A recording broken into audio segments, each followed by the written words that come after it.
कृष्ण हरे हरी जय जय राम राम कृष्ण हरी हरी जय जय राम. प्रस्तुत प्राप्त प्रसंगी सेवेकरता निवडलेला अभंग जगदवन्य जगद्गुरु देहू निवासी वैराग्याचे मूर्तिमंत पुतळे भक्तीचे शिरोमणी माझे जगद्गुरु तुकोबराय यांचा उत्कृष्ट असा 4 चरणाचा अभंग आजच्या सेवेकरता निवडलेला आहे. विठ्ठल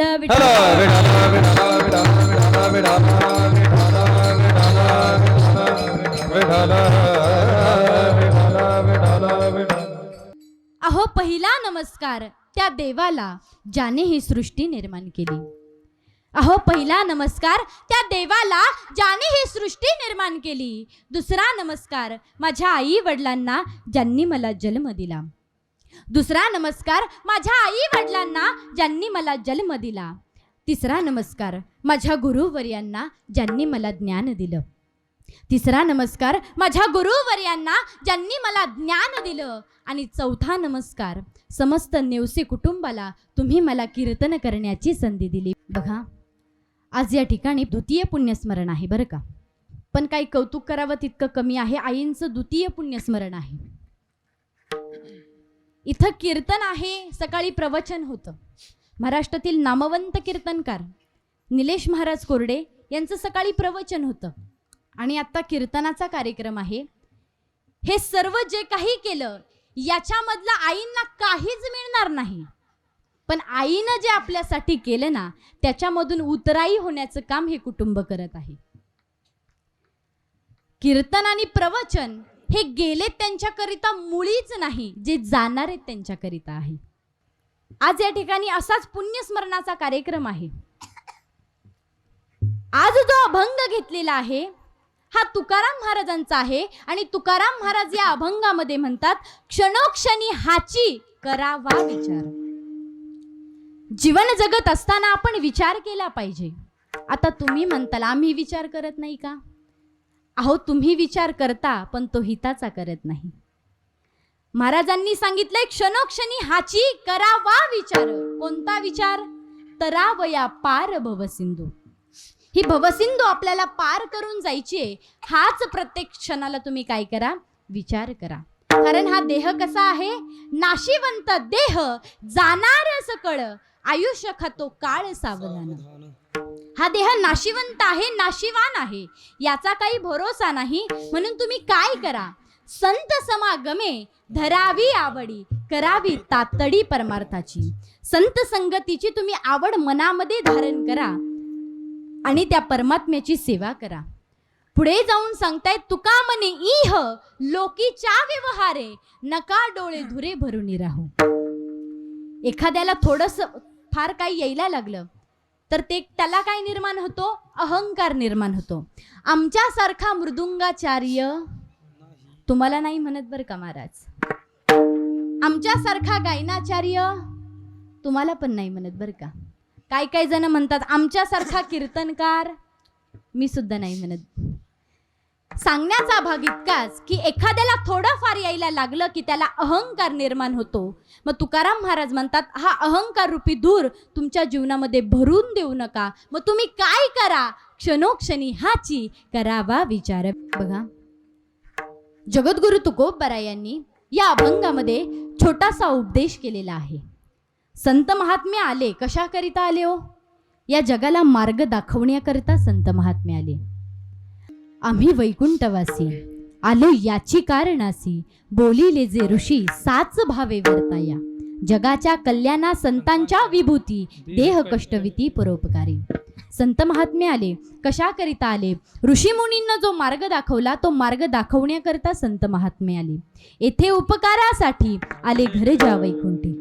शोधोनिया आले संत हिताहित जगाचे. या जगाला माहिती नाही आपलं हित काय, आपलं अहित काय. या जगाला हित दाखवण्याकरिता संत महात्मे आले. त्यांनी अवतार घेतला, त्यांनी त्यांचं कार्य पूर्ण केलं आणि निघून गेले. कारण येत नाही उरो आले अवतार, एरते पामर जीव किती. संत महात्मे आले, त्यांनी त्यांचं कार्य केलं आणि निघून गेले. तसंच आपल्याला सुद्धा, आपण इथं आलोय ना, मग आपल्याला सुद्धा आपलं कार्य करायचंय आणि निघून जायचंय. या अभंगामध्ये जगद्गुरु तुकोबाराय छोटासा उपदेश या जीवाला करतायत. आता तुम्ही म्हणताल, माणसं माणसाला उपदेश करू शकत नाही का? अहो करू शकतात ना, पण तो हिताचा सांगत नाही. हिताचा सांगतील का कधी? तू असं कर म्हणजे तुझं चांगलं होईल, असं अजिबात सांगत नाही. म्हणून संत या जीवाला उपदेश करतायत. अभंग अगदी सोप्पा आहे. अभंगामध्ये तुकोबाराय सांगतात, क्षणोक्षणी हाची करावा विचार. विचार करायला सांगतायत आणि संत सांगतायत. या जगामध्ये वेगवेगळ्या प्रकारची माणसं आपल्याला बघायला मिळतात. काही माणसं अशी असतात की ती स्वार्थाचाही विचार करत नाही आणि परार्थाचाही विचार करत नाही. ज्ञानोबाराय बोललेत पहा. ज्ञानोबारायांची सुंदर अशी ओवी आहे. आपण अंगी जळे आणि नागवी जगाचे डोळे, पतंग जैसा सळे दीपाचे. हा पहिला प्रकार आहे बरं का. काय सांगितलंय? आपण अंगी जळे आणि नागवी जगाचे डोळे. पतंग नावाचा किडा आहे, माहितीये ना सर्वांना. लाईट गेलेली आहे, घरामध्ये सगळीकडे अंधार झालेला आहे, म्हणून आपण दिवा प्रज्वलित केला. त्या दिव्याच्या उजेडामध्ये सर्वजण बसलेले आहेत, पण कुठून तरी तो पतंग नावाचा किडा येतो आणि काय करतो? त्या उजेडाभोवती गिरट्या घालू लागतो. गोल गोल गोल गोल अशा गिरट्या घालत असतो आणि गिरट्या घालता घालता तो काय करतो? त्या उजेडावरती झडप घेतो. काय होतो? सगळीकडे अंधार होतो आणि तो किडा सुद्धा जळून भस्म होतो. बरोबर की नाही? त्याच्यामध्ये त्याचा स्वार्थ झाला का? स्वार्थ नाही झाला. म्हणजे काही माणसं अशी असतात, ती स्वार्थाचाही विचार करत नाही आणि परार्थाचाही विचार करत नाही. असा पहिला वर्ग आपल्याला पाहायला मिळतो. तुम्हाला दृष्टांत देऊन जाईल. दोघे जण भाऊ आहेत, दोघांचं फार वैरत्व आहे. एकानं एक काम केलं की दुसरं करणार. अजिबात दोघांचं पटत नाही. म्हणून एकाने मनामध्ये विचार केला, आपल्याकडे सर्व काही आहे, मग आपण काय केलं पाहिजे? भगवंताचं भजन केलं पाहिजे, त्याचं चिंतन केलं पाहिजे. अरण्यामध्ये गेला. तिथे भगवान श्री शंकराचं मंदिर आहे. त्या मंदिराच्या कडेला ध्यानाला बसला. देवाचं चिंतन करू लागला, त्याचं मनन करू लागला. दुसरा भाऊ त्या ठिकाणी आला, बघितलं आपला वैरी ध्यानाला बसलाय, देवाचं भजन करतोय, चला आपणही करू. हा या टोकाला बसला, दुसरा त्या टोकाला बसला. दोघे जण देवाचं चिंतन करतायत, देवाचं भजन करतायत. भगवान शिव शंकर प्रसन्न झाले. प्रसन्न झाल्याच्या नंतर विचारलं, तुमची जी सेवा आहे ती पूर्ण झालेली आहे, आता तुम्ही काय करा? तुम्हाला काय मागायचंय ते मागा. पहिला जो असतो त्याने डोळे उघडले आणि बघतो तर काय, समोर आपला वैरी बसलेला आहे. देवाला सांगतो, देवा आधी त्याच्याकडे जा. देव त्याच्याकडे जातात, त्याला विचारतात, तुमची सेवा पूर्ण झालेली आहे, तुम्ही काय मागायचंय ते मागा. तो डोळे उघडतो, बघतो तर समोर आपला वैरी बसलेला आहे. हा म्हणतो, देवा आधी त्याच्याकडे जा. त्याने मागितलं की मी मागतो. देव परत त्याच्याकडे जातात, त्याला विचारतात, तुम्हाला काय मागायचंय तर मागा, नाही तर मी निघून जातो. काय चाललंय तुमचं? इकडे जा तिकडे जा, मी निघून जातो. मग हा जो भाऊ असतो तो काय मागतो बरं? हा म्हणतो, देवा तुझ्या कृपेनं माझ्याकडे सगळं आहे. काय म्हणतो? देवा तुझ्या कृपेनं माझ्याकडे सगळं आहे, मग तू एक काम कर, माझा एक डोळा, एक हात आणि एक पाय गळून पडू दे. असं मागतो का हो आपण? देव जर प्रसन्न झाला तर काय काय मागल? मला बंगला दे, मला गाडी दे, मला असं कर तसं कर, असं मागेल की नाही? त्यानं चतुराईनं मागणी मागितली. त्यानं काय सांगितलं? देवा तुझ्या कृपेनं माझ्याकडे सगळं आहे, मग तू काय कर, माझा एक डोळा, एक हात आणि एक पाय काय करू दे? गळून पडू दे. देव म्हणतो, ठीक आहे, तथास्तु. आता दुसऱ्या भावाकडे जातो. दुसऱ्या भावाला विचारतो, सांगा आता तुम्हाला काय मागायचे ते मागा.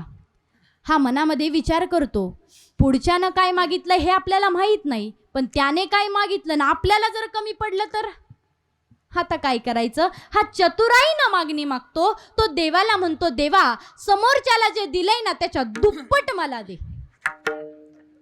आता काय झालं? याचे 2 डोळे, 2 हात आणि 2 पाय गळून पडले. याच्यामध्ये स्वार्थ झाला का? नाही झाला. म्हणजे काही वर्ग असे बघायला मिळतात ते स्वार्थाचाही विचार करत नाही आणि परार्थाचाही नाही. हा पहिला वर्ग झाला. दुसरा वर्ग नुसता स्वार्थाचा विचार करणार, परार्थाचा विचार करणारच. तुझी दाढी जळाली तरी चालेल पण माझी बिडी पेटू दे बाबा. स्वार्थाचा विचार करणार फक्त, बरोबर की नाही? असा दुसरा वर्ग पाहायला मिळतो. तिसरा वर्ग असा आहे, तो स्वार्थाचाही विचार करतो आणि परार्थाचाही करतो. ज्ञानोबरायांची सुंदर ओवी आहे. फेडीत पाप ताप फुकीत तिरीचे पादक समुद्रा जाय आप गंगे जैसी. गंगा माता स्वार्थही साधून घेते आणि परार्थही साधून घेते. स्वार्थ काय झाला हो गंगा मातेचा? उगम स्थानापासून उगम पावणं आणि सागराशी जाऊन एकरूप होणं हा गंगे मातेचा स्वार्थ झाला. पण जात असताना अनेक गावांना सुखी करते, अनेक घरांना सुखी करते, वृक्षांना पाणी देते, हा तिचा परार्थ झाला. सूर्याचं पण तेच आहे. सूर्याचं उगवणं आणि सूर्याचं मावळणं हा त्याचा स्वार्थ झाला. पण सगळ्या जगाला जो प्रकाश देतो ना त्याचा तो परार्थ झाला. म्हणजे काही वर्ग असा पाहायला मिळतो आपल्याला की तो स्वार्थही साधून घेतो आणि परार्थही साधून घेतो. तिसरा वर्ग झाला. आणि चौथा वर्ग असा आहे, हा स्वार्थाचा विचारच करत नाही पण परार्थाचा विचार केल्याशिवाय राहत नाही. त्या वर्गाला संत असं म्हणतात. दुसऱ्याच्या दुःखानं जो दुःखी होतो त्याला संत म्हणा. दुसऱ्याच्या आनंदाने जो आनंदी होतो त्याला संत म्हणा. पण दुसऱ्याच्या आनंदानं ज्याच्या पोटामध्ये दुखतं ना त्याला माणूस म्हणा. बरोबर की नाही?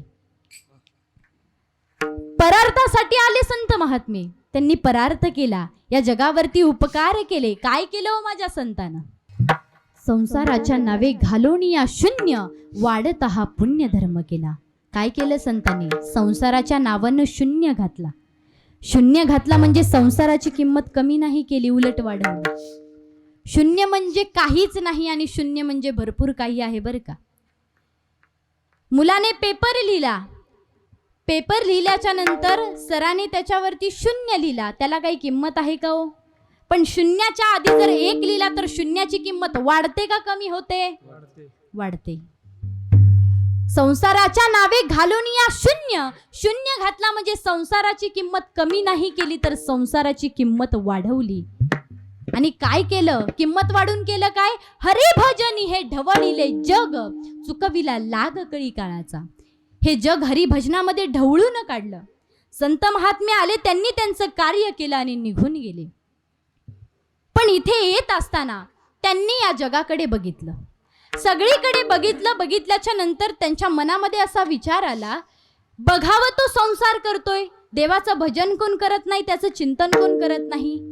आलोय कशाकरिता? त्याचं भजन करण्याकरिता आलोय, त्याचं चिंतन करण्याकरिता आलोय. पण कोणीच त्या देवाचं भजन करत नाही, नुसतं संसारामध्ये गुंतलेले आहेत. मग काय करायला पाहिजे?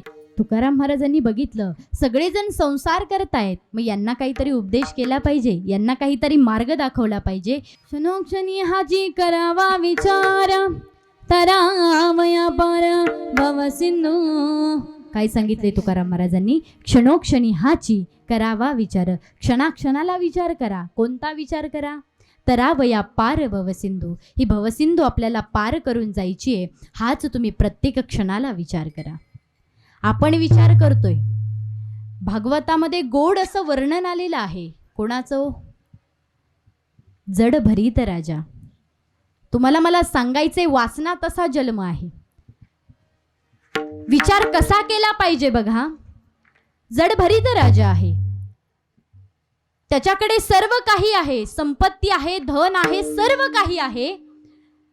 पण जड भरीत राजाच्या मनामध्ये विचार येतो, आपल्याकडे सर्व काही आहे पण काही दिवसांना आपल्याला जायचंय, कधी ना कधी आपल्याला जायचंय. मग आपण असं जायचं नाही. मग आपण काय करायचं? त्या देवाचं भजन करायचं, त्याचं चिंतन करायचं आणि भजन करता करताच आपला देह गमवायचा. असा त्याने विचार केला. विचार करता क्षणी त्याला वैराग्य निर्माण झालं. वैराग्य निर्माण झाल्याच्या नंतर जडभरीत राजा अरण्यामध्ये गेला. एका झाडाखाली बसला आणि त्या परमात्म्याचं भजन करू लागला. राजाचं भजन सुरू आहे. राजा भजन करू लागला. पण भजन करत असताना गंडकी नदीच्या किनाऱ्यावरती, त्या तीरावरती एका हरणीचा गर्भपात झाला. लहानसं असं ते पाडस आहे. ते त्या नदीमधून वाहत चालले आणि वाहत वाहत वाहत त्या राजापाशी येऊन थांबलं. आता जडभरीत राजाला मोह निर्माण झाला, माया निर्माण झाली. राजा तडकन उठला आणि त्या पाडसाला आपल्या जवळ घेतलं. त्याला जीव लावू लागला. त्याला जवळ घेतलं, त्याला खाऊ पिऊ घातलं. लहानाचं मोठं असं ते पाडस होऊ लागलं. हळूहळू हळूहळू ते हरिण होऊन गेलं बरं का. हरिण झाल्याच्या नंतर अरण्यामध्ये फिरत असताना दुधामध्ये दूध ओतल्यानंतर दुधाने दुधामध्ये मिसळून जावं, पाण्यामध्ये पाणी ओतल्यानंतर पाण्याने पाण्यामध्ये मिसळून जावं, तसं ते हरिण जंगलामध्ये फिरायला गेलं. आणि फिरत असताना हरणांचा कळप त्या ठिकाणी आलेला होता आणि त्या हरणांच्या कळपामध्ये ते मिसळून गेलं. ते जे परत गेलं ते परत आलं नाही. आलं महाराज. इकडं राजाचं मन लागेना, ध्यानामध्ये मन लागेना, सगळं लक्ष त्या हरणाकडे लागलेलं आहे. कुठं गेलं असेल? 1 दिवस झालं, 2 दिवस झाले, 3 दिवस झाले, अनेक दिवस निघून गेले, पण हरिण काय परत आलं नाही महाराज. इकडं याचं मन लागेना. आता करायचं काय? राजाचा शेवटचा क्षण जवळ आलेला आहे. आता राजाला जायचं आहे. विचार करून आला होता देवाचं भजन करायचं, देवाचं चिंतन करायचं, पण ध्यान चुकला. वासना हरणाची लागली म्हणून पुढचा जन्म हरणाचा मिळाला. काय सांगितले? जडभरीत राजा हरणी गर्भा गेला, घाला तो घातला वासनेने. वासना तसा जन्म आहे आणि कर्म तसं फळ आहे. जसं कर्म करणार तसंच फळ मिळणार आणि जशी वासना ठेवणार तसाच जन्म मिळणार.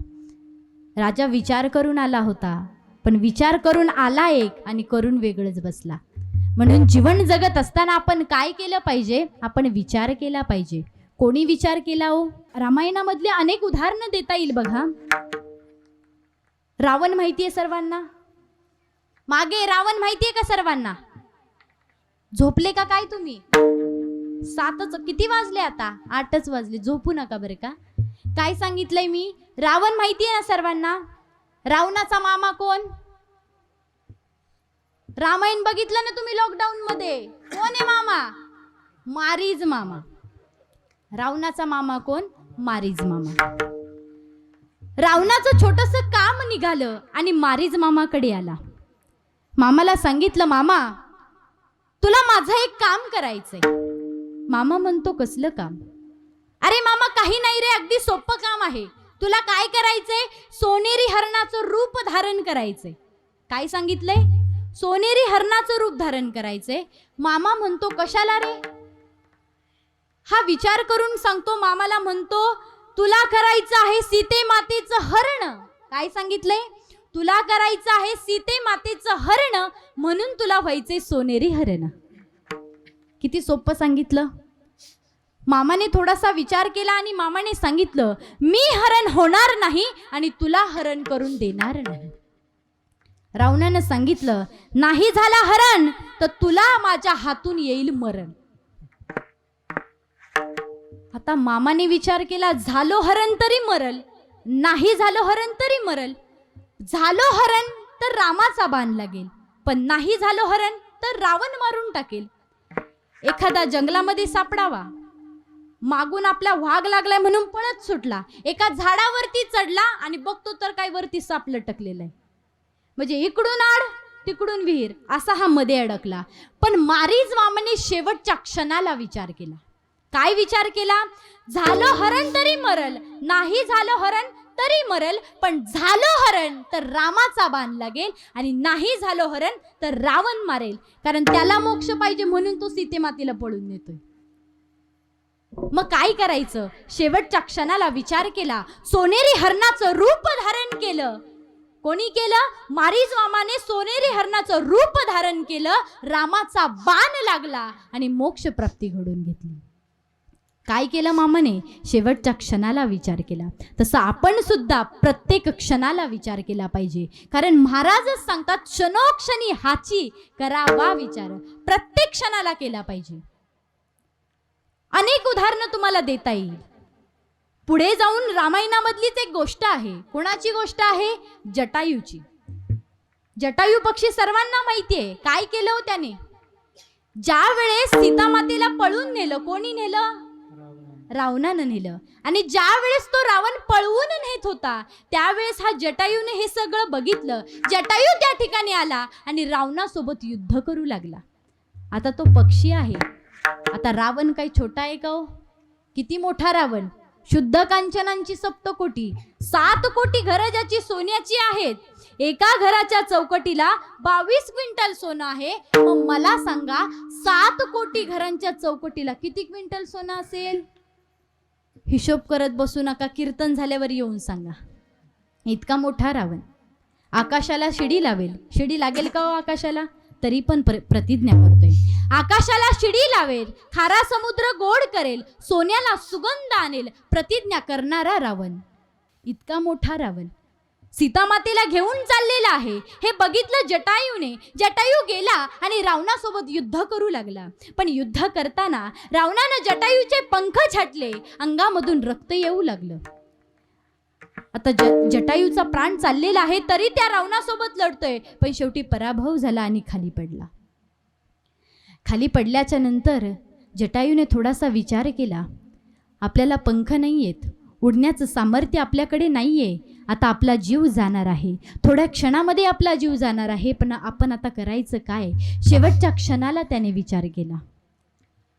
काही क्षणामध्ये मी जाणार आहे, पण मी असं जाणार नाही. मी देवाचं चिंतन करणार, मी देवाचं भजन करणार, असा त्याने विचार मनामध्ये केला. तो तर पक्षी आहे हो, आपण तर माणसं आहोत.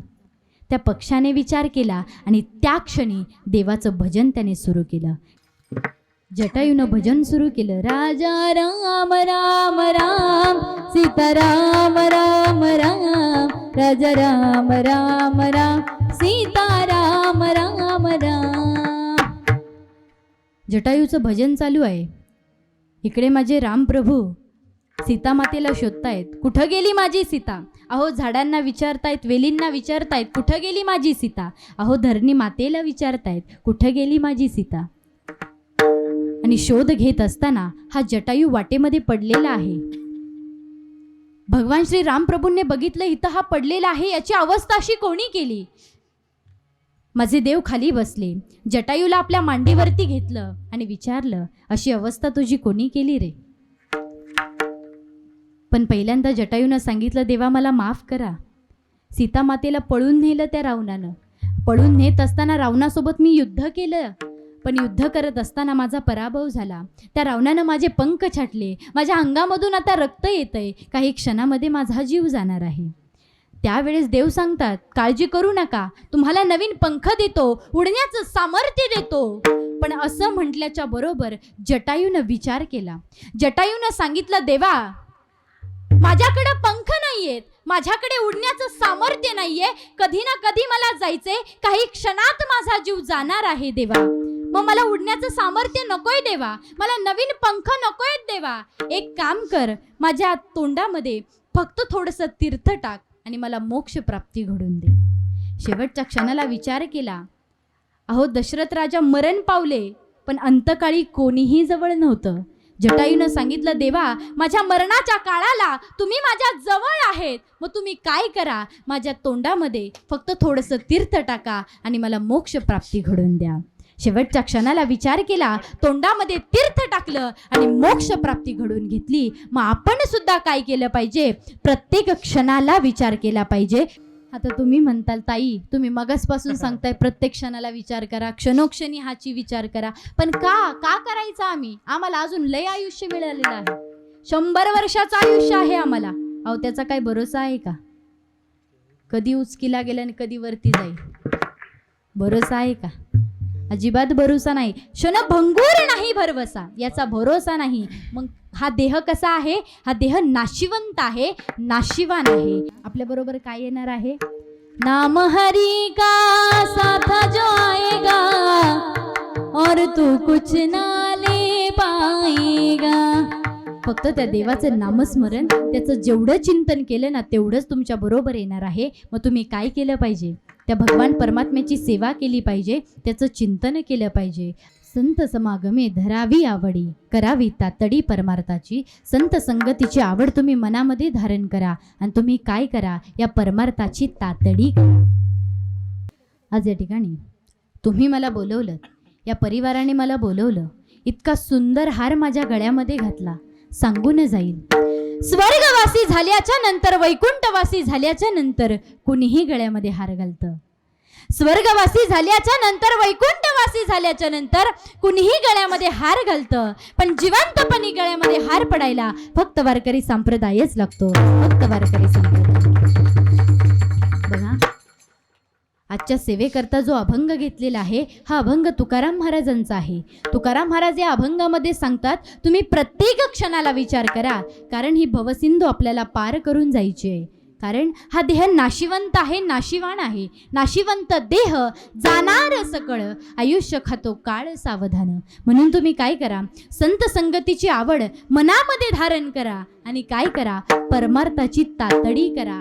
आणि हे करत असताना अहंकार या जीवनामध्ये येऊन देऊ नका. ते अजिबात तुमच्या जीवनामध्ये येऊन देऊ नका. तुका म्हणे ह्या लोकीच्या व्यवहारे, नका डोळे धुरे बरणी राहू. हा अहंकार जीवनामध्ये येऊन देऊ नका. मग तुम्ही काय करा? प्रत्येक क्षणाला फक्त त्या देवाचं भजन करा, त्याचं चिंतन करा. विठ्ठल विठ्ठल